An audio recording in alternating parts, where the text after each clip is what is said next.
Hello and welcome to this edition of the video lecture on heterocyclic chemistry. এটা study material 9 এর উপরে base করে design করা এবং এখানে আমরা পিরিডিন, কুইনোলিন এবং আইসোকুইনোলিনের প্রপার্টিজের যে ডিসকাশনটা চলছিল সেটাকে ফাইনালি কনক্লুড করব। এখানে প্রথমে আমরা যেটা দেখছি সেটা হচ্ছে রিডাকশন রিঅ্যাকশনস। এরা পাই ডেফিশিয়েন্ট সিস্টেম, পিরিডিন, কুইনোলিন এবং আইসোকুইনোলিন, তাই এদের রিডাকশন খুব সহজেই করা যায় এবং বেঞ্জিনের থেকে রিডাকশন তাড়াতাড়ি হয়। অ্যারোমেটিক রেজোন্যান্স এনার্জি সেটা বেঞ্জিনের থেকে কম এবং সেই জন্য অ্যারোমেটিসিটি রিডাকশনের ফলে যদি অ্যারোমেটিসিটি নষ্ট হয়ে যায় তাহলে সেটা অতটা আনফেভারেবল নয়। ক্যাটালিটিক হাইড্রোজেনেশন এক্সাম্পল দেওয়া হয়েছে। পিরিডিনকে রুম টেম্পারেচারে এবং অ্যাটমসফেরিক প্রেসারে অ্যাসিটিক অ্যাসিড মিডিয়ামের হাইড্রোজেন দিয়ে প্ল্যাটিনাম ক্যাটালিস্টের প্রেজেন্সে আমরা করেসপন্ডিং পাইপিরিডিন ডেরিভেটিভে কনভার্ট করতে পারি। এটাকে অনেক জায়গায়, অর্গানিক কেমিস্ট্রির অনেক জায়গায় এটাকে একটা ইউজফুল বেস হিসেবে কাজে লাগানো। কুইনোলিন এবং আইসোকুইনোলিনেরও একই ধরনের রিডাকশন হয় এবং সেক্ষেত্রে দেখা যায় যে কার্বোসাইকেলটার বদলে হেটেরোসাইক্লিক রিংটা, অর্থাৎ এই বাঁদিকের রিংটার বদলে রাইট সাইডের যে রিংটা রয়েছে, নাইট্রোজেন আছে যে রিংয়ে, সেটার রিডাকশনটা মোর ফেভারেবল। কারণ এটা যদি রিডিউসড হয় তাহলে অ্যারোমেটিক স্টেবিলাইজেশন এনার্জিটা বেশি রিটেন করবে, বেঞ্জিন রিংটা রয়ে যাবে। হাউএভার এই একই রিয়াকশন যদি আমরা অ্যাসিড মিডিয়ামে করি তাহলে নাইট্রোজেনটা প্রোটনেটেড হয়ে যায় এবং সেক্ষেত্রে তার রিডাকশন হওয়ার সম্ভাবনা কমে যায় এবং সেক্ষেত্রে প্রেফারেন্সিয়ালি কার্বোসাইকেলটা রিডিউসড হয়। পিরিডিন কিন্তু মানে কুইনোলিনের যে পিরিডিন অংশটা সেটা নিজে স্যাচুরেশনটা বজায় রাখে এবং সেটা আইসোকুইনোলিনের ক্ষেত্রেও একই অবজারভেশন। যখন আমরা অ্যাসিডিক অ্যাসিড মিডিয়ামে হাইড্রোজেন প্ল্যাটিনাম দিয়ে রিয়াকশন করছি তখন আমরা যেটা পাচ্ছি সেটা হচ্ছে কার্বোসাইকেলের মধ্যে অ্যারোমেটিসিটি রয়ে যাচ্ছে, রিডাকশন হচ্ছে হেটেরোসাইক্লিক রিংয়ে। আর কনসেন্ট্রেটেড HCl মিডিয়ামে রিয়াকশন করলে যেখানে নাইট্রোজেন প্রোটনেটেড অবস্থায় থাকে সেখানে আবার যথারীতি কার্বোসাইকেলটা রিডিউসড হয়ে যাচ্ছে কিন্তু হেটেরোসাইকেলটা রয়ে যাচ্ছে, অর্থাৎ অ্যারোমেটিসিটি রিটেন করছে।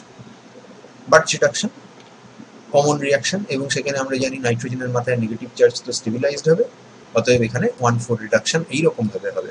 নাইট্রোজেনটা রিডিউসড হবে এবং তার 4 নম্বর পজিশন অর্থাৎ গামা পজিশনটাও রিডিউসড হবে, অর্থাৎ নেগেটিভ চার্জ। যেহেতু এখানে আমরা ইন্টারমিডিয়েটগুলো দেখাইনি, কিন্তু যদি তুমি আঁকো তাহলে দেখতে পাবে যে এইভাবে রিডাকশন যদি হয় তাহলে এইখানটায় নেগেটিভ চার্জ আসবে যেটা নাইট্রোজেন স্টেবিলাইজ করতে পারে। কুইনোলিনের ক্ষেত্রেও একই রকমভাবে আমরা হেটেরোসাইক্লিক রিংটায় রিডাকশন দেখছি এবং নাইট্রোজেনের রেসপেক্টে গামা পজিশন, নাইট্রোজেনটাও রিডিউসড হচ্ছে, গামা পজিশনটাও রিডিউসড হচ্ছে, এই দুটো রিডিউসড হচ্ছে বাট রিডাকশন।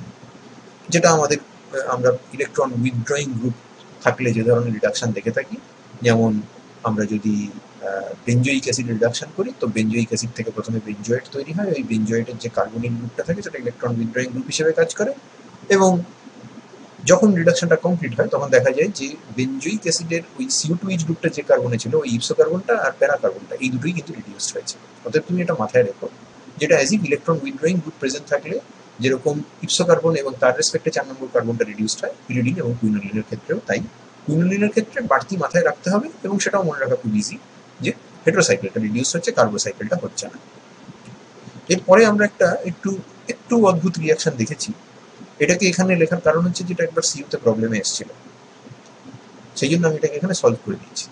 এটা অনেকটা বুফো-ব্লাঙ্ক কন্ডিশনের মতো। এস্টারকে যেরকম ভাবে রিডাকশন করা হয় একটা নন পোলার নন প্রোটিক মিডিয়ামে, সেখানে রেডিক্যাল কাপলিং হয় এবং বুফো-ব্লাঙ্কটা তোমার অ্যাসাইলয়েনের মতো জাইলিন কিংবা টলুইনের প্রেজেন্সে। বুফো-ব্লাঙ্ক যদি হয় তাহলে তো তোমার প্রোটিক সলভেন্ট থাকবে, সেক্ষেত্রে তো এস্টারের রিডাকশন হবে, নর্মাল কোর্সের রিডাকশন হবে এস্টার থেকে তুমি আর CO2 থেকে আর CH2H পাবে। তো এটা ওই অ্যাসাইলয়েন কনডেনসেশনের মতো। অ্যাসাইলয়েনে যেরকম ফ্রি রেডিক্যাল কাপলিং হয় এখানেও সেরকমই তাই। মানে পিরিডিনের মধ্যে তুমি সোডিয়াম দিয়েছো, পিরিডিন তার লো লাইং লুমো আছে নাইট্রোজেনের ইলেকট্রন উইথড্রয়িং এফেক্টের জন্য, সিঙ্গেল ইলেকট্রন ট্রান্সফার মেকানিজম কাজ করছে এবং এমনভাবে ইলেকট্রন ট্রান্সফার হয়েছে যে ধরে নেওয়া যাক নাইট্রোজেনের মাথায় একটা ইলেকট্রন গেছে, এর মাথায় একটা ইলেকট্রন গেছে, এক্সট্রা ইলেকট্রনটা নাইট্রোজেনের মাথায় লিখি, তাহলে আরেকটা ইলেকট্রন পেয়ে নাইট্রোজেনটা নেগেটিভ হবে এবং এখানে ফ্রি র্যাডিকালটা তৈরি হবে। এই যে র্যাডিকালটা, এটা রেজোনেন্স স্টেবিলাইজড, এটা এখানে থাকতে পারে, এখানে থাকতে পারে, এখানে থাকা মানে এখানে থাকা। তার মানে এখানে দু রকম র্যাডিকাল আছে, একটা হচ্ছে এরকম র্যাডিকাল, একটা হচ্ছে এরকম র্যাডিকাল। এবার এদের নিজেদের মধ্যে না কাপলিং হবে, কারণ ফ্রি র্যাডিকালরা এখানে আর কিছু পাচ্ছে না, কোনো প্রোটন সোর্স সেরকম নেই, তাহলে ওরা কাপলিং হয়ে যাবে, যেরকম অ্যাসাইড আয়নে হয়। কাপলিং যখন হবে, অ্যাসাইড আয়নে একরকমই র্যাডিকাল তৈরি হয়, তারপরে আমরা কাপল প্রোডাক্ট একরকমই পাই, কিন্তু এখানে ফ্রি র্যাডিকাল কাপলিংটা একটু ভ্যারাইটি হবে। এখানে এই জিনিসটা যদি আরেকটা এরকম জিনিসের সঙ্গে কাপল করে তাহলে এটা পাবো, এই জিনিসটা যদি এরকমই আরেকটা জিনিসের সঙ্গে কাপল করে তাহলে এটা পাবো, আর এদের নিজেদের মধ্যে যদি কাপলিং হয় তাহলে আমরা এটা পাবো। কোশ্চেনটা দেওয়ার সময় এরকম সিচুয়েশনটা দিয়ে বলা হয়েছিল যে 3টে কম্পাউন্ড তৈরি হচ্ছে, যাদের প্রত্যেকের মলিকুলার ফর্মুলা হচ্ছে C10, H10, N2, Na2, obviously sodium disodium salt হিসেবে রয়েছে। এবার এটাকে যদি হাইড্রোলিসিস করা হয় তাহলে ফার্স্টে এটা NH হয়ে যাবে, এগুলো সব NH হয়ে যাবে, এবং তারপর যদি আমরা অক্সিডেশন করি তাহলে এখানে ডিহাইড্রোজেনেশন রিয়াকশন হবে এবং অ্যারোমেটিসিটি রিগেইন করবে। অর্থাৎ আমরা 3টে বাইপিরিডিন নিউক্লিয়াস পাবো, যেখানে একবার 4 নম্বর পজিশনে কাপলিং হয়েছে, একবার 2 নম্বরে হয়েছে, একবার 2 নম্বরের সাথে 4 নম্বরে হয়েছে, এবং এদের প্রত্যেকের C10, H8, N2 ফর্মুলা হবে। আর এইগুলোর প্রত্যেকটা নাইট্রোজেনই কিন্তু বেসিক, এবং এর মধ্যে যদি তুমি অ্যাম্পল অ্যামাউন্টে HCl দাও তাহলে সব প্রোটনেটেড হয়ে যাবে, এবং প্রোটনেটেড হয়ে ডাইপিরিডিনিয়াম সল্ট তৈরি করবে। অর্থাৎ ডাইপিরিডিনের তোমার দুটো নাইট্রোজেনই প্রোটনেটেড হয়ে গিয়ে NH প্লাস হয়ে যাবে এবং তার সাথে Cl মাইনাস থাকবে, এবং এই 3টে কম্পাউন্ডেরই ফর্মুলা হবে C10, H10, N2, Cl2। ওকে, তাহলে এটা যদি পরীক্ষায় আসে তাহলে হোপফুলি আমরা এটা সলভ করতে পারব। এবার চলে আসি alkyl derivatives of pyridine, quinoline এবং আইসোকুইনোলিনের মধ্যে। আমরা যদি 2 মিথাইল কিংবা 4 মিথাইল পিরিডিনকে একটু স্টাডি করি তাহলে দেখতে পাবো যে এই জায়গায় যদি CH3 গ্রুপ থাকে বা এই জায়গায় যদি CH3 গ্রুপ থাকে তাহলে সেটা অনেকটা একটা কিটো কম্পাউন্ডের হয় আলফা কার্বনের মতো, আর তা না হলে আলফা বিটা আনস্যাচুরেটেড কার্বনিল কম্পাউন্ডের গামা কার্বনের মতো। এবং সেখান থেকে এইসব জায়গা থেকে যেরকম নেগেটিভ চার্জ জেনারেট করতে পারা যায় হয় আলফা না হলে গামা কার্বনের উপরে, প্রিন্সিপাল অফ ভিনাইলজি কাজে লাগিয়ে এখানে আমরা সেরকমভাবে নলেট তৈরি করতে পারি। এবং ঠিক তেমনভাবেই পিরিডিনে যদি আলফা এবং গামা কার্বনে এই ধরনের অ্যালকিল গ্রুপ থাকে যার উপর হাইড্রোজেন অ্যাটম আছে, তাহলে সেই হাইড্রোজেন অ্যাটমকেও কিন্তু অ্যাবস্ট্রাক্ট করা যায়, এবং সেখানেও এক ধরনের এনলেট লাইক ইন্টারমিডিয়েট তৈরি হবে, এবং এনলেটের যা যা রিয়াকশন ওখানে পসিবল সেসব রিয়াকশন বেশ কিছু আমরা এখানে দেখতে পাবো। যেমন আমরা এখানে যদি একটা স্ট্রং বেস দিয়ে ট্রিট করি পিরিডিনকে, তাহলে পিরিডিনের টু মিথাইল পিরিডিনকে, তাহলে 2 মিথাইল পিরিডিনের আর একটা ট্রেড নেম হচ্ছে 2 পিকোলিন। পিকোলিন 2 নম্বর পজিশনে মিথাইল থাকলে 2 পিকোলিন, 3 নম্বরে থাকলে 3 পিকোলিন, 4 নম্বরে থাকলে 4 পিকোলিন। তো এই পিকোলিনের মধ্যে ফিনাইল লিথিয়াম কিংবা সোডিয়াম অ্যামাইড দিয়ে লিকুইড অ্যামোনিয়া দিয়ে ট্রিট করলে এই হাইড্রোজেনটাকে তুলে নেয়, তুললে এটা CH2 মাইনাস হয়ে যায়। এবারে এইখানটায় যদি আমি CH3I দিই তাহলে এনলেটের অ্যালকাইলেশনের মতো এখানে CH3 ঢুকে যাবে। যদি আমি এখানে ইলেকট্রোফাইল হিসেবে কার্বন ডাই অক্সাইড ইউজ করি তাহলে কার্বক্সিলেশন হবে, H3O+ দেওয়া আছে, অতএব CH2COOH হবে। এই কম্পাউন্ডের ভেতরে যদি আমি একটা অ্যালডল কন্ডেনসেশন করি উইথ ফর্মালডিহাইড, যেটা বেস কিংবা অ্যাসিড ক্যাটালিস্টের প্রেজেন্সে করা যেতে পারে, তাহলে এখানে alpha beta unsaturated carbonyl compound তৈরি হবে, অনেকটা এমভিকের মতো 2 ভিনাইল পিরিডিন তৈরি হবে, এবং এটা আলফা বিটা আনস্যাচুরেটেড কার্বনিল কম্পাউন্ডের মতো বিহেভও করে। এই জায়গাটা খেয়াল করে দেখো, এটা কিন্তু আলফা বিটা আনস্যাচুরেটেড কার্বনিল কম্পাউন্ডের মতো বিহেভ করে যদি তুমি নাইট্রোজেনটাকে মনে মনে অক্সিজেন ভেবে নাও। এর উপর অ্যাকুয়াস সোডিয়াম সায়ানাইড দিয়ে যদি আমরা থার্মোডাইনামিক কন্ডিশনে রিয়াকশন করি তাহলে কনজুগেট অ্যাডিশন হবে, মাইকেল টাইপ অ্যাডিশন হবে, সায়ানাইডটা এই বিটা কার্বনে ঢুকে যাবে। এই নাইট্রোজেনের রেসপেক্টে তুমি এটাকে বিটা কার্বন বলতে পারো। তাহলে এই যে বিটা কার্বন যে সায়ানাইডটা ঢুকলো, এই সায়ানাইডটাকে তুমি হাইড্রোলিসিস করলে তুমি আরেকটা সাইড চেনে কার্বক্সিলিক অ্যাসিড পেলে। এরই কিন্তু লোয়ার হোমোলগটা আমরা এখানে বানিয়েছিলাম কার্বক্সিলেশনের মাধ্যমে।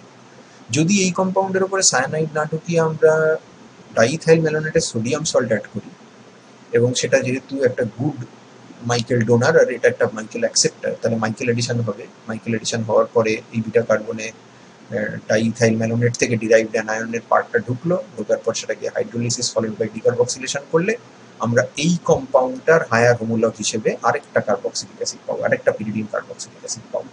অর্থাৎ আমরা অনেকগুলো সাইড চেনে কার্বক্সিলিক অ্যাসিড CH2COH তার হায়ার হোমোলগ সবকটাই এই রিঅ্যাকশনের থ্রু দিয়ে বানাতে পারে। যদি এই জায়গাটা এনলেটের মতো হয় বা এখান থেকে যদি অ্যানায়ন তৈরি করা সম্ভব হয় বা যদি এটা একটা কিটোনের আলফা কার্বনের মতো বিহেভ করে, তাহলে এখানে অ্যালডন কনডেনসেশন হবে। সেটা আমরা ফর্মালডিহাইডের জন্য দেখেছি, এখানে বেঞ্জালডিহাইড দিয়ে করা হচ্ছে, বেস দিয়ে বেঞ্জালডিহাইড দিয়ে করা হচ্ছে, অথবা কোনো একটা লুইস অ্যাসিড ক্যাটালিস্ট ZnCl2 প্রেজেন্সে তুমি যদি বেঞ্জালডিহাইড দিয়ে রিঅ্যাকশন করো, তাহলে এখানে alpha beta unsaturated carbonic compound যেরকম কিটোনের সঙ্গে হয়, যেমন অ্যাসিটোনের সঙ্গে বেঞ্জালডিহাইডের রিঅ্যাকশন হয়ে আলফা বিটা আনস্যাচুরেটেড কম্পাউন্ড তৈরি হতে পারে, কার্বনিক কম্পাউন্ড তৈরি হতে পারে, তো এখানেও সেটা হয়। এবং এই একই ধরনের রিঅ্যাকশন আমরা কাদের জন্য এক্সপেক্ট করব? যেখানে সাইড চেনে যদি মাইনাস চার্জ করে সেটাকে সামহাও নাইট্রোজেনের উপরে ডিলোকালাইজ করে দেওয়া যায়, যেমন আমরা এর ক্ষেত্রে এক্সপেক্ট করবো। এর মধ্যে যদি PHCHO বেস দেওয়া হয় তাহলে এইখানটায় কনডেনসেশনটা হবে। যদি আমরা 2মিথাইল কুইনোলিন নিই তাহলে এখানে হবে, কারণ এখানে মাইনাস চার্জ হয়ে সেটা স্টেবিলাইজ। যদি কুইনোলিনের 4 নম্বর পজিশনে থাকে, অর্থাৎ এই পজিশনে যদি থাকে তাহলেও হবে। যদি আইসোকুইনোলিনের এই পজিশনে থাকে তাহলেও হবে। কিন্তু কাদের ক্ষেত্রে আমরা সেটা এক্সপেক্ট করবো না? আমরা এক্সপেক্ট করবো না, এর ক্ষেত্রে এক্সপেক্ট করবো না। 3মিথাইল পিকুলিন বা 3পিকুলিনের ক্ষেত্রে আমরা এটা এক্সপেক্ট করবো না। কেন করবো না? করবো না তার কারণ খুব সহজ, সেটা হচ্ছে এখানে যদি নেগেটিভ চার্জ আছে তাহলে নাইট্রোজেনের উপরে ডিলোকালাইজ করা যাবে না, অর্থাৎ এটা এনলেট লাইক ইন্টারমিডিয়েট তৈরি হচ্ছে না, অতএব এখানে নেগেটিভ চার্জ স্টেবিলাইজ নয়, এখানে নেগেটিভ চার্জ তৈরি করা যাবে না। তার জন্য যে প্রচন্ড পরিমাণে স্ট্রং বেস দেওয়া হবে সেটা অন্য কোনো রিঅ্যাকশন করে ফেলতে পারে। 3মিথাইল কুইনোলিনের ক্ষেত্রেও একই ব্যাপার, 4মিথাইল আইসোকুইনোলিনের ক্ষেত্রেও ব্যাপারটা একই, এখান থেকেও কিন্তু প্রোটন খাবে না। এবার এই ফিনাইল লিথিয়ামের সঙ্গে অন্য রিঅ্যাকশনও হয় পিরিডিনের, অন্তত পিরিডিনের ক্ষেত্রে এরকম 2-4টে এক্সাম্পল দেখা গেছে যে কন্ডিশনের উপরে নির্ভর করে। যেমন তুমি যদি ফিনাইল লিথিয়ামকে আস্তে আস্তে 4পিকোলিনের মধ্যে অ্যাড করো, তাহলে এই হাইড্রোজেনটা খেয়ে নিয়ে 4পিকোলিন ডিরাইভড অ্যানায়ন তৈরি করতে কোনো সমস্যা নেই, এবং এর থেকে তারপর একে নানা রকম ইলেকট্রোফাইল দিয়ে রিঅ্যাকশন করা যেতে পারে। কিন্তু ফিনাইল লিথিয়ামের আরেকটা টেন্ডেন্সি আছে, যেটা আমরা আগে পড়েছিলাম, জাইগলার-জাইসার রিঅ্যাকশন, অর্থাৎ ফিনাইল লিথিয়াম আমাদের এই যে এই যে এই যে এই যে CN ডাবল বন্ড যেটা, সেইখানটায় অ্যাডিশন রিঅ্যাকশনে পার্টিসিপেট করতে পারে, যেটা আমরা আগে স্টাডি মেটেরিয়ালে দেখেছি যখন আমরা মেটালেশন রিঅ্যাকশনগুলো দেখছিলাম। এর রিভার্স অর্ডারে যদি অ্যাড করা হয়, অর্থাৎ ফিনাইল লিথিয়ামটা তলায় রয়েছে, 4পিকোলিনকে যদি ড্রপ বাই ড্রপ অ্যাড করা হয়, তার মানে ফিনাইল লিথিয়াম যদি এক্সেস থাকে, তাহলে কিন্তু ডিপ্রোটনেশনটি যেরকম হতে পারে ঠিক তেমনই জাইগলার-জাইসার রিঅ্যাকশন, অর্থাৎ ফিনাইল এইখানটায় কিন্তু রিঅ্যাকশন করে ফেলতে পারে, এখানটায় অ্যাটাক করে ফেলতে পারে। অতএব আমার যদি এই ধরনের কোনো ইন্টারমিডিয়েট দরকার থাকে তাহলে আমি অবশ্যই এটা করব। আর যদি আমার মনে হয় যে না, আমার সাইড চেনটার নিউক্লিওফিলিসিটিকে এক্সপ্লয়েট করতে হবে, তাহলে ডেফিনেটলি আমি এই দিকের রিঅ্যাকশনটায় যেতে পারি। এবার চলে এসো অক্সিডেশন। পিকোলিন ডেরিভেটিভগুলোকে যদি অ্যালকালাইন KMnO4 দিয়ে অক্সিডাইজ করা যায়, তাহলে স্মুথলি তারা অক্সিডাইজড হয়ে যায় এবং করেসপন্ডিং পিকোলিনিক অ্যাসিড তৈরি করে। এবার এই বিটা পিকোলিনিক অ্যাসিড যেটা, সেটা স্লোয়েস্ট অফ দ্য লট, তার মানে এই আলফা এবং গামা পজিশনে, এটা কিন্তু বিটা নয়, খেয়াল করো আমি নাইট্রোজেনের পজিশনটা চেঞ্জ করে দিয়েছি, তাহলে এটা অ্যাকচুয়ালি গামা। তাহলে এই গামা এবং আলফা পজিশনের যদি পিকোলিন থাকে, তাহলে তাদের রিঅ্যাকশনটা এই গামার এই বিটাটার থেকে ফাস্টার হয়। প্রবাবলি ওই জায়গাটাতে কোনো একটা নেগেটিভ চার্জ বা ইত্যাদি তৈরি হতে পারে অ্যালকালাইন KMnO4 এর প্রেজেন্সে, এবং সেখান থেকে এবং সেই জায়গাতে নাইট্রোজেনের উপরে স্টেবিলাইজড হয় জিনিসটা, এবং তার ফলে তোমার রিঅ্যাকশনটা ফাস্টার হয়। কারণ আলফা এবং বিটা পজিশনের যে আলফা এবং গামা পজিশনের যে মিথাইল, তাদের বিহেভিয়ার ফান্ডামেন্টালি এই এই বিটাটার থেকে আলাদা। বিটাটাতে এমন সমস্ত রিঅ্যাক্টিভিটি দেখা যায় না যেটা খুব কমনলি এই দুটোর ক্ষেত্রে দেখতে পাওয়া যায়, যেটা আমরা এর আগেও একটুখানি দেখলাম। যদি আমরা কুইনোলিন নিই, তো কুইনোলিনের ক্ষেত্রে কিন্তু একটা ব্যাপার আছে। কুইনোলিনের ক্ষেত্রে আমি যদি মিথাইল সাবস্টিটিউয়েন্ট নিয়ে এখানে 2 নম্বর পজিশনে এবং তারপর অ্যালকালাইন KMnO4 দিয়ে ভাবি যে এখানে যেরকম পিকোলিনিক অ্যাসিড হয়েছিল সেরকম এখানে কুইনোলিন 2 কার্বক্সিলিক অ্যাসিড হবে, সেটা হবে না। কারণ এই রিংটা ইলেকট্রন ডেফিসিয়েন্ট, এর অক্সিডেশন হওয়াটা ডিফিকাল্ট। এর পাশে যে রিংটা আছে সেটা কিন্তু রিলেটিভলি অনেকটা ইলেকট্রন রিচ, এবং এই মিথাইলের অক্সিডেশনের বদলে এই কার্বোসাইকেলটার অক্সিডেশন হবে, এবং তার ফলে আমরা এই জায়গাতে আমরা বন্ড ক্লিভেজ দেখতে পাবো, অর্থাৎ এই বন্ডটা কেটে যাবে এবং এই বন্ডটা কেটে যাবে, কেটে গিয়ে এই দুটো কার্বন CO2H এ কনভার্ট হবে। এবং একে যদি হিট করা হয় তাহলে প্রেফারেন্সিয়ালি এই আলফা পজিশনে যে CO2H টা আছে সেটা ডিকার্বক্সিলেট করে বিটা পিকোলিনিক অ্যাসিড তৈরি করে। এখন এই ডিকার্বক্সিলেশনটা কিভাবে হলো, কেন এটা বিটাটা মানে বিটা পজিশনেরটা রয়ে গেল, আলফাটা কেন চলে গেল, সেগুলো বুঝতে হবে। কিন্তু তার আগে এটা সলভ করে নিই যে এটা কেন হচ্ছেটা কেন? হচ্ছে এই কারণে যে নাইট্রোজেনটা থাকার জন্য এই হেটারোসাইকেল রিংটা হচ্ছে electron deficient. On the other hand এই লেফট সাইডের কার্বোসাইকেল রিংটা হচ্ছে ইলেকট্রন রিচ। আর যদি আমরা টুমিথাইল কুইনোলিন থেকে সত্যিই আমরা কুইনোলিন টু কার্বক্সিলিক অ্যাসিড বানাতে চাই, তাহলে আমাকে কিন্তু এই জায়গাটাকে ইলেকট্রন রিচ করতে হবে। এই জায়গাটাকে ইলেকট্রন রিচ করতে হয়, তাহলে এখানটায় একটা ডাবল বন্ড দিতে পারলে ভালো হয়, কারণ সেই জায়গাটা তাহলে কি হবে, তখন তোমার পাই ইলেকট্রনের ক্লাউডটা থাকবে এবং এই জায়গাটা বেশ একটা অক্সিডেশনের জন্য সাসেপ্টেবল হয়ে উঠবে। তো এখানটায় ডাবল বন্ড তুমি কিভাবে দেবো? আমি অ্যালডল কন্ডেনসেশন করতে পারি, কারণ আমি জানি যে আলফা পজিশন থেকে অ্যানায়ন তৈরি হয়ে সেখানে অ্যালডল কন্ডেনসেশন করাই যায়। অ্যানায়ন যদি আমি যেহেতু অ্যাসিড কন্ডিশনে করছি, তাহলে এটা একটা সর্ট অফ এনল ফর্মের থ্রু দিয়ে যাবে, এনল লাইক ইন্টারমিডিয়েটের থ্রু দিয়ে যাবে, কিন্তু এখানে অ্যালডল কন্ডেনসেশন হবে এবং এই কার্বনটার উপর ইলেকট্রন ডেন্সিটি এখন অনেক বেড়ে গেছে, এই জায়গাটাকে তখন আর ডিস্টার্ব করবে না। একই কন্ডিশনে যদি অ্যালকালাইন KMnO4 দিয়ে আমরা রিয়াকশন করি, তাহলে এইখানটায় এই কার্বন কার্বন বন্ডের ক্লিভেজ হবে। অ্যালকিনের ক্লিভেজ তো অ্যালকালাইন KMnO4 দিয়ে খুব কমনলি আমরা জানি, এবং সেখানে যদি অ্যালডিহাইড রিলিজ করে তাহলে সে সার্ভাইভ করবে না, সেটা কার্বক্সিলিক অ্যাসিড থাকবে। নেক্সট কোশ্চেন হলো পিরিডিন টু কার্বক্সিলিক অ্যাসিডের এই যে দুম করে ডিকার্বক্সিলেট করার টেন্ডেন্সি, যেটা আবার নাকি 3 আর 4 আইসোমারেরও নেই। 3 পিকোলিনিক অ্যাসিড বা 4 পিকোলিনিক অ্যাসিড এত চট করে ডিকার্বক্সিলেট করে না, তার পেছনে কি কারণ? সেটার জন্য বলা হয় যে এটা রিঅ্যাকশনটা হয় বেসিক্যালি একটা জুইটার আয়নিক ইন্টারমিডিয়েটের থ্রু দিয়ে, যেখানে নাইট্রোজেনটা এখান থেকে প্রোটনটা খেয়ে নেয়, এবং তারপরে এই জায়গাতে ডিকার্বক্সিলেশন হলে যে ইন্টারমিডিয়েটটা তৈরি হয়, তাহলে সেই ইন্টারমিডিয়েটটা একটা ইরিড লাইক ইন্টারমিডিয়েট, যেখানে কোয়াড্রাভ্যালেন্ট নাইট্রোজেন এবং আমাদের এই কার্বন, যার মাথায় নেগেটিভ চার্জ আছে, এই দুটো পাশাপাশি থাকার জন্য এই ইরিড ইন্টারমিডিয়েটটা স্টেবিলিটি লাভ করে। যদি তুমি এই 2 আইসোমার থেকে শুরু না করে যদি 3 বা 4 আইসোমার থেকে শুরু করতে, তাহলে এই কার্বনটা আর না হলে এই কার্বনটা নেগেটিভলি চার্জ হতো। তাদের কিন্তু নাইট্রোজেন প্লাসের সঙ্গে দূরত্ব অনেক বেশি, প্রক্সিমিটি নেই, তার ফলে এই স্টেবিলাইজেশনটা যেটা করেসপন্ডিং 2 আইসোমার থেকে পাওয়া যাচ্ছে, সেটা 3-4 থেকে পেতাম না, এবং তার ফলে তার ডিকার্বক্সিলেশন মোটেও ভালো হয় না। এটার প্রমাণ কি? এভিডেন্স আছে? হ্যাঁ আছে, এভিডেন্স দেওয়া যায়। এই জায়গায় যদি অ্যানায়ন সত্যিই তৈরি হয়ে থাকে, তাহলে আমি যদি অ্যানায়নকে ট্র্যাক করার জন্য কোনো একটা ইলেকট্রোফাইল দিই, যেমন আমরা এখানে অ্যাসিটোফেনন দিয়েছি, তাহলে এখানে একটা টারশিয়ারি অ্যালকোহল তৈরি হওয়ার কথা, কারণ এই যে অ্যানায়নটা তৈরি হয়েছে, এই অ্যানায়নটা এখানে অ্যাটাক করবে, এবং অ্যাটাক করে দেখা যায় সত্যি এখানে পিরিডিন এর 2 পজিশনে একটা টারশিয়ারি অ্যালকোহল গ্রুপ আমরা ইন্ট্রোডিউস করতে পেরেছি, যেটা এসেছে আমাদের যে ইটো কম্পাউন্ড আমরা দিয়েছিলাম তার থেকে। তার মানে ইরিডটা সত্যি সত্যি ট্র্যাপড হয়েছে, এবং এটা প্রমাণ হয় যে হ্যাঁ, এখানে তাহলে এই ধরনের জুটারানিক ইরিড টাইপ ইন্টারমিডিয়েট, যেখানে 2 কার্বনটা অর্থাৎ আলফা কার্বনের উপরে নেগেটিভ চার্জ আছে, সেটা ফর্মড হচ্ছে, এবং সেটাই প্রবাবলি রেসপন্সিবল এই ডিকার্বক্সিলেশনটাকে ফেসিলিটেট করার জন্য, যেটা কিন্তু 3 বা 4 পজিশনে থাকা CO2H গ্রুপের ক্ষেত্রে হচ্ছে না, কারণ সেখানে প্লাস মাইনাস চার্জের সেপারেশন অনেক বেড়ে যাচ্ছে। এবার আমরা একটা ইউনিক কম্পাউন্ড দেখতে যাচ্ছি, যেটার নাম হচ্ছে পিরিডিন এন অক্সাইড।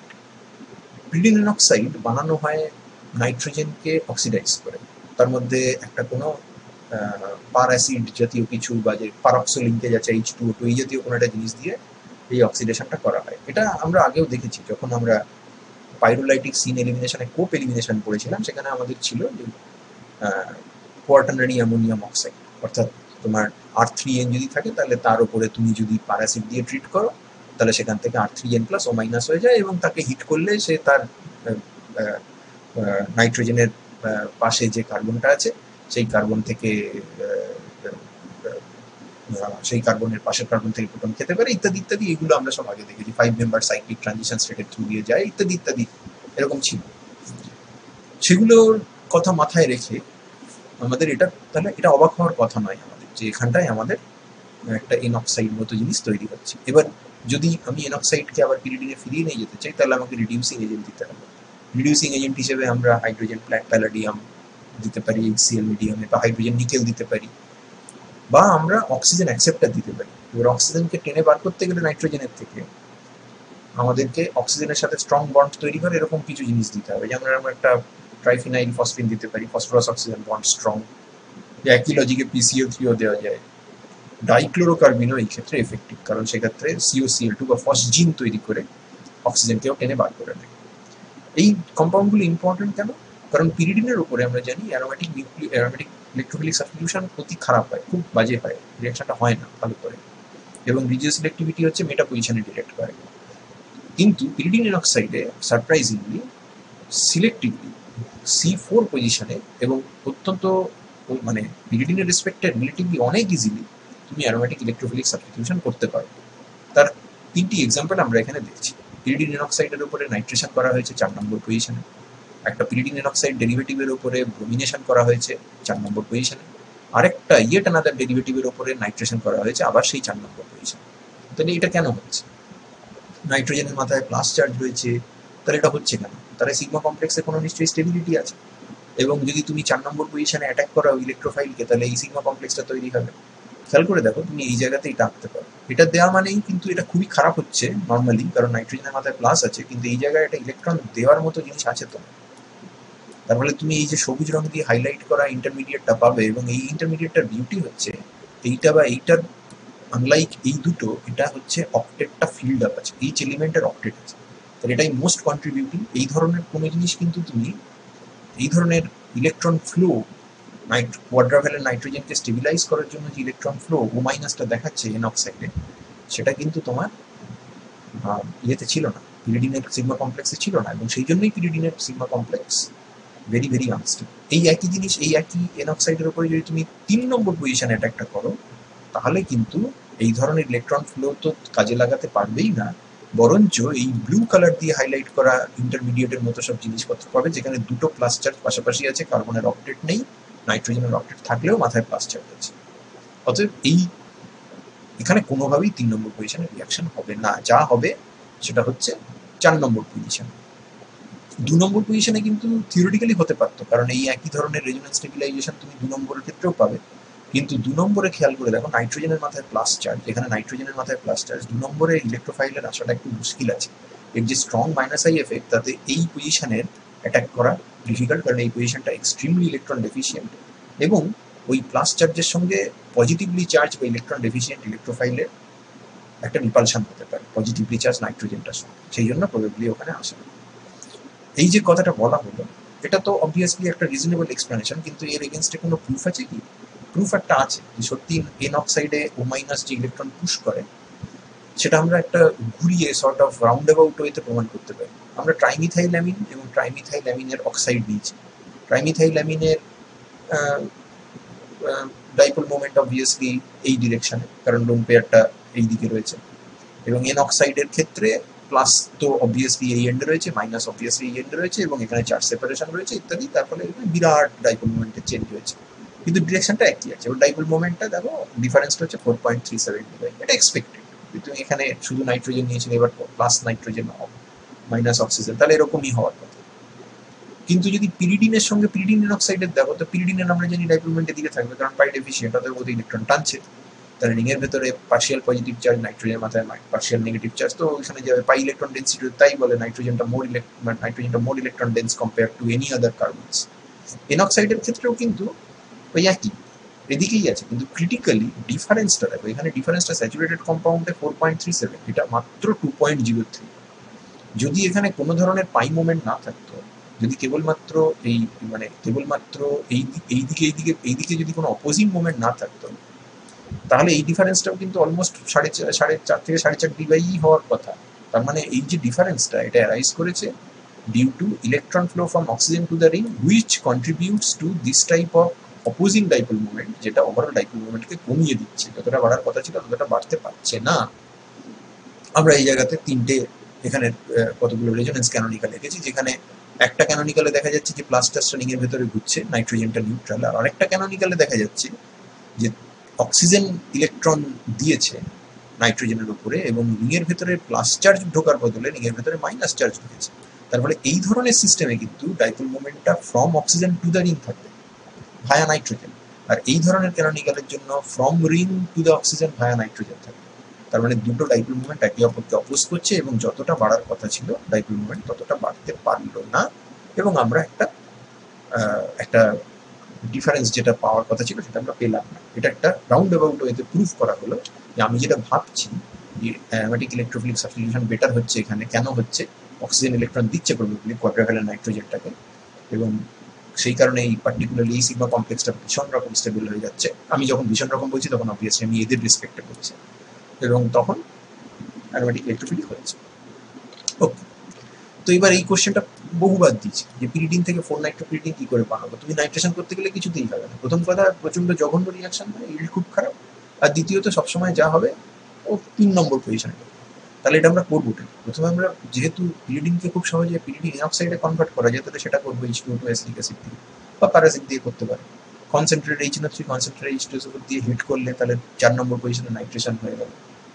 4 নম্বরই হবে, আমরা জানি কেন হবে, সেটা আমরা অলরেডি আলোচনা করলাম। এবার ট্রাইফিনাইল ফসফিন দিয়ে অক্সিজেনটাকে টেনে বার করে দাও, তোমার কাজ হয়ে যাবে। ডিঅক্সিজেনেশন মেকানিজম জেনারেলি চায় না, কিন্তু যদি চায় তাহলে আমরা এইভাবে ব্যাখ্যা করতে পারি। অক্সিজেনটা ফসফরাসের উপরে অ্যাটাক করলো, ফসফরাসের মাথায় ফরমাল নেগেটিভ চার্জ এলো, ফসফরাস অক্সিজেন ডাবল বন্ড এলো, নাইট্রোজেন প্লাসটাকে নিউট্রালাইজ করে PH3PO বেরিয়ে গেল। যদি PCl3 থাকে তাহলে Cl3PO বেরোবে, যদি ডাইক্লোরোকার্বিন থাকে তাহলে আমাদের বেরোবে, ফসজিন বেরোবে। মনে রেখো ডাইক্লোরোকার্বিন কিন্তু সিংলেট এবং ইলেকট্রোফিলিক, তার মানে এই জায়গাতে এখানে অ্যাটাক করলে কার্বনের মাথায় মাইনাস চার্জ হয়ে আসবে, যেরকম ফসফরাসের উপরে এখানে আসছে, এবং বাকি প্রসেসটা পুরো একই রকম। যদি ইলেকট্রোফিলিক অ্যারোমেটিক সাবস্টিটিউশন করার সময় সিস্টেম এরকম থাকে যে তুমি প্রচন্ড স্ট্রং অ্যাসিড ইউজ করছো, যেমন ব্রোমিনেশন করতে গিয়ে যদি ব্রোমিন ওলিয়াম ইউজ করে থাকো, তাহলে কিন্তু আবার পিরিডিন এনঅক্সাইডের ক্ষেত্রেও দেখা যায় 3 নম্বর পজিশনে ব্রোমিনেশন হয়েছে, বা ওলিয়াম মার্কারি সালফেট দিয়ে যদি সালফোনেশন করো তাহলে 3 নম্বর পজিশনে সালফোনেশন হয়েছে। এটা কেন হচ্ছে? এটা তো হওয়ার কথা নয়, কারণ আমরা তো দেখেছি যে সবুজ রঙের সিগমা কমপ্লেক্সটা তো বেশি স্থির, তাহলে তো প্যারা পজিশনে হওয়ার কথা। অ্যাজ লং এজ অক্সিজেনটা যদি O- থাকে তবে না। তুমি যদি প্রচুর অ্যাসিড দাও তাহলে অক্সিজেন প্রোটোনেশন হয়ে বসে থাকবে, বা এমন হতে পারে যে অক্সিজেনের উপর সালফোনেশন হয়ে গেছে, এবার তো আর ওর ইলেকট্রন ডোনেট করার ক্ষমতা নেই।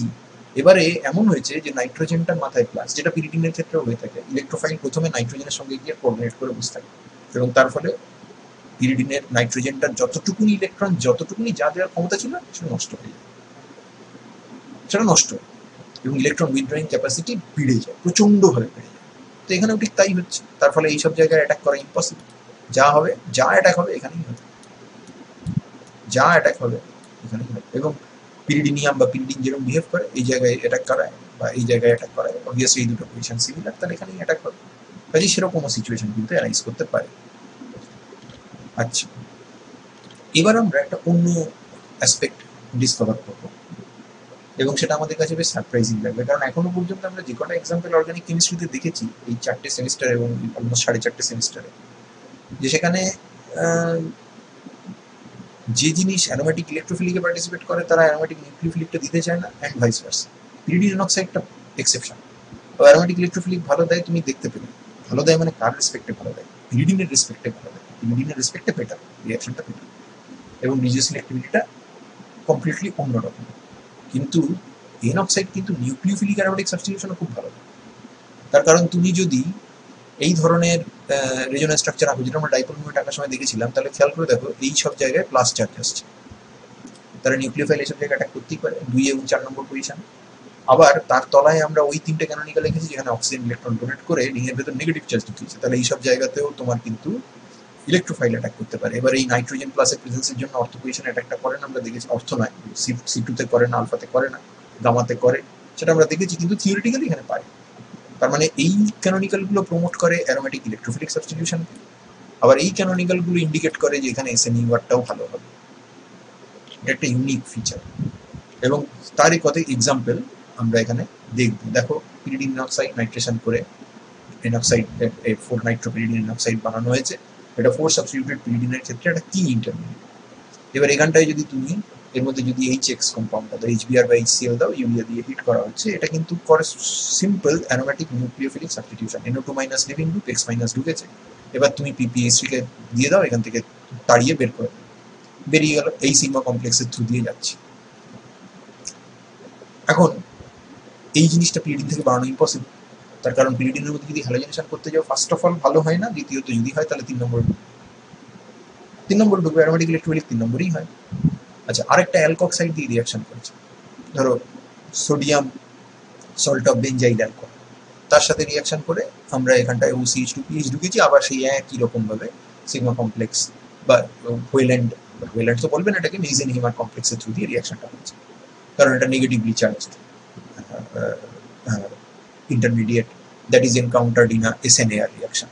তাহলে এখানে OCH2PH আছে, NO2- বেরিয়ে গেছে। এবার এটা যেহেতু বেঞ্জাইলিক ইথার, এটাকে আমরা হাইড্রোজেনালাইসিস করতে পারি, করলে এটা OH হবে, এবং একই সঙ্গে হাইড্রোজেন নিকেল দিয়ে আমরা জানি যে এনঅক্সাইডটা উড়ে যাবে, তার মানে এখানটায় আমরা পেয়ে যাবো 4-হাইড্রক্সিপিরিডিন, যেটার মোর স্টেবল ফর্মটা হচ্ছে 4-পিরিডন। এনল ফর্মে না থেকে কিটো ফর্মে থাকার চেষ্টা করে, তার কারণ কিটো ফর্ম রেজোনেন্স স্টেবিলাইজ। এটা আমরা আগে দেখেছিলাম, এগুলো আমরা আগে দেখেছি।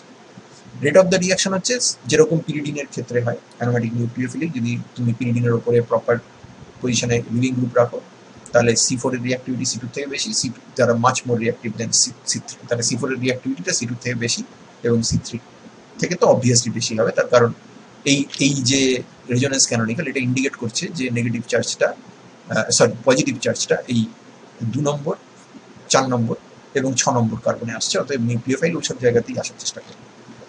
এখন C4টা কেন C2 থেকে বেশি, সেটা এমন হতে পারে যে অক্সিজেন মাইনাসের সঙ্গে একটা ইনকামিং নিউক্লিওফাইলের হয়তো রিপালশন হয়, তার ফলে দু জায়গায় এই 2 নম্বর কিংবা 6 নম্বরে অ্যাটাক করাটা একটু রিলেটিভলি আনফেভারেবল, তো এই জায়গাটাতে অ্যাটাক করতে চায় বেশি।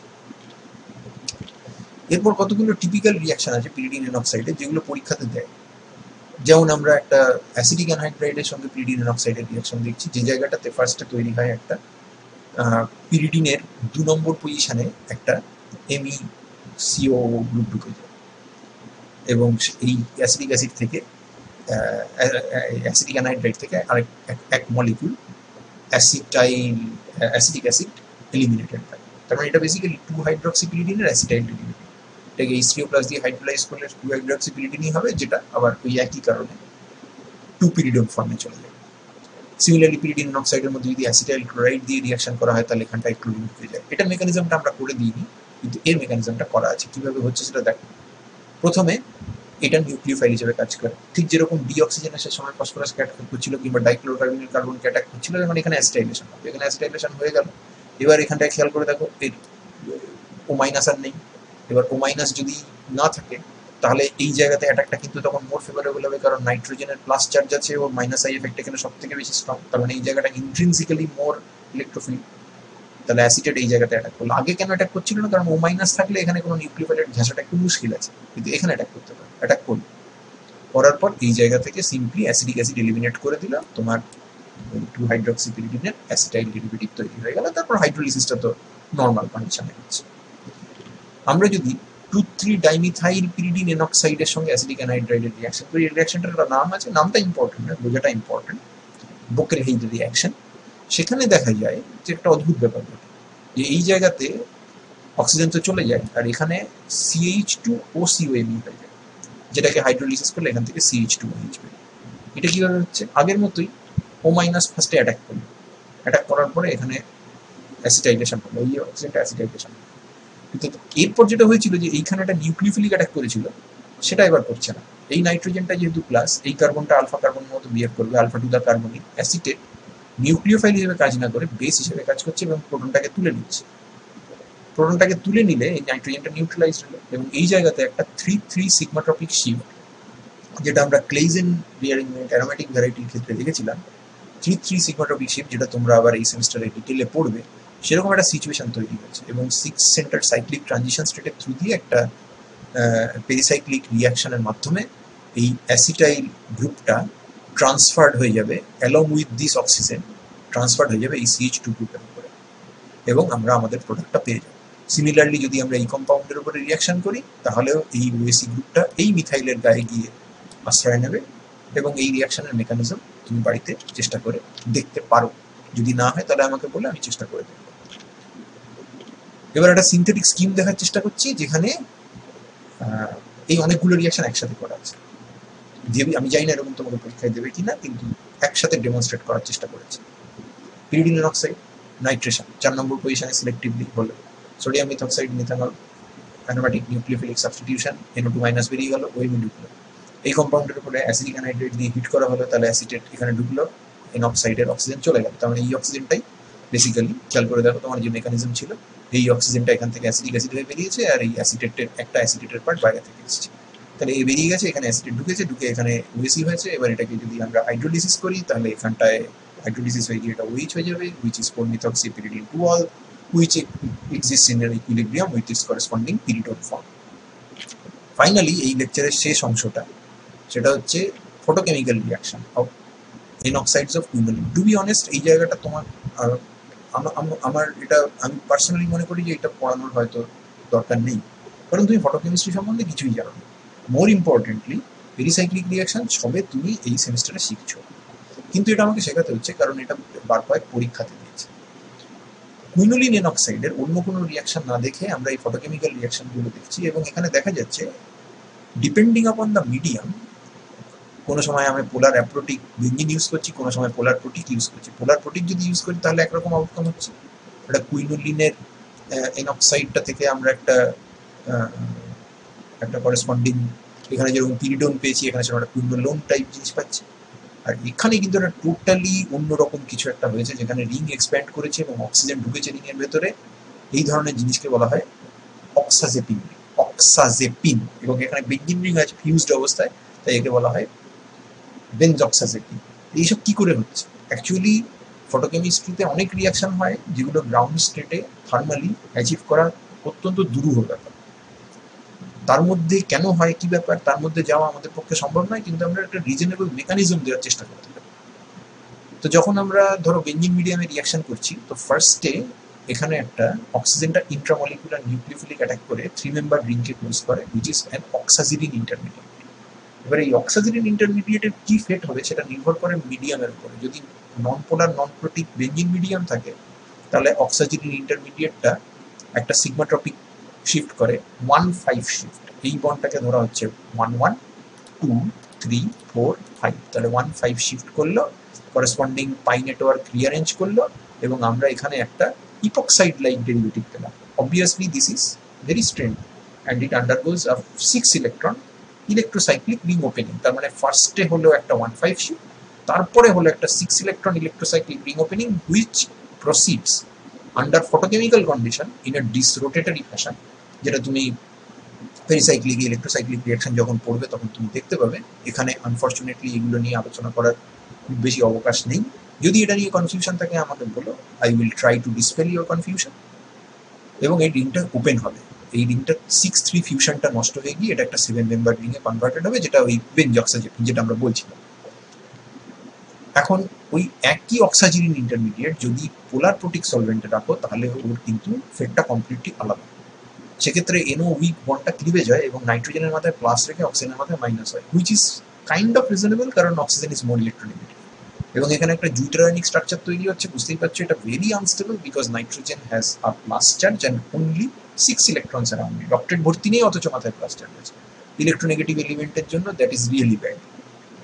তো সঙ্গে সঙ্গে যেটা হবে সেটা হচ্ছে নাইট্রোজেন নিজেকে গুছিয়ে নেওয়ার চেষ্টা করবে, and this oxygen will take up this proton from here, and this CH bond will break and carbon nitrogen double bond will form, which gives you the 2-hydroxyquinoline, যার মেজর ফর্মটা হচ্ছে 2-quinolone because of the resonance stabilization and so forth, যেটা আমরা already বলেছি। তার মানে এই আয়োনাইজেশনটা হবে কিনা সেটা নির্ভর করছে যে তুমি এখানে কি ধরনের সলভেন্ট নিচ্ছ। পোলার প্রোটিক সলভেন্ট নিলে হবে, কারণ সেখানে এই জুইটারায়নিক ইন্টারমিডিয়েটটা স্টেবিলাইজ। এটা কোনো মতেই তোমার সাইক্লোহেক্সিন বা এই ধরনের বেঞ্জিন মিডিয়ামে হবে না, কারণ এখানে এই ধরনের জুইটারায়নিক ইন্টারমিডিয়েটকে স্টেবিলাইজ করার মতো কোনো জিনিস নেই। অতএব এই দুটো রিয়াকশন আমরা এখানে একটু ভালো করে দেখে রাখবো, পার্টিকুলারলি এই জিনিসটা পরীক্ষাতে এসেছিল। এবং এই কুইনোলিন এনঅক্সাইডের মতোই তুমি যদি এখানে 2-মিথাইল কুইনোলিন এনঅক্সাইড নাও তাহলে তার উপর রিয়াকশন করলে আমরা এই ধরনের প্রোডাক্টস দেখতে পেয়ে থাকি। এটা তোমার ব্রেন টিজার হিসেবে দেওয়া রয়েছে, তুমি চেষ্টা করে দেখতে পারো যে মেকানিজম কীভাবে কী হবে না হবে, কিন্তু পরীক্ষার জন্য এগুলো ইম্পর্টেন্ট নয়। পরীক্ষার জন্য কিন্তু কেবলমাত্র কুইনোলিন এনঅক্সাইডের যে রিঅ্যারেঞ্জমেন্ট বা তার যে পোলার প্রোটিক সলভেন্টে তার যে oxygen incorporation to the quinolone form, সেইগুলো একটু দেখে রাখা প্রয়োজন। আমাদের এই ভিডিও লেকচারটা এখানেই শেষ হলো। Thank you for your patience.